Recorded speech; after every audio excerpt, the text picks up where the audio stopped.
સુરતના લિંબાયત વિસ્તારમાં સસ્તા અનાજની દુકાન ચલાવતા વેપારી પાસેથી આમ આદમી પાર્ટીના કાર્યકરો હોવાની જણાવી ખંડણી વસૂલવાનો ગંભીર આરોપ લાગ્યો છે। આરોપીઓ પણ દુકાનમાં કાળા બજારના ખોટા આક્ષેપો લગાવી ગ્રાહકોને ઉશ્કેરી વિડીયો બનાવી સોશિયલ મીડિયા પર વાયરલ કરી લાયસન્સ રદ કરી અને દુકાન સીલ કરવાની પણ ધમકી આપી હતી।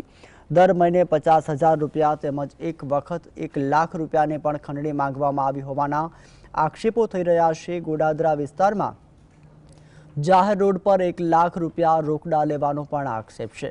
લિંબાયત પોલીસે શ્રાવણ જોશી અને સંપત ચૌધરીની અટકાયત કરી વધુ તપાસ પણ હાથ ધરી છે।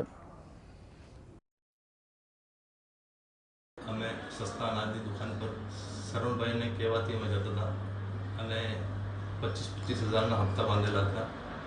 એમાં અમને વિડીયો લઈને અમે વિડીયોના ડરથી 25,000ના હપ્તા બાંધેલા હતા। એમાં અમે 1.5 લાખ રૂપિયા લીધો। એમાં મારા કોઈ પૈસા છે નહીં, બધા પૈસા શરણભાઈના છે અને એના ભાઈ ગયા છે।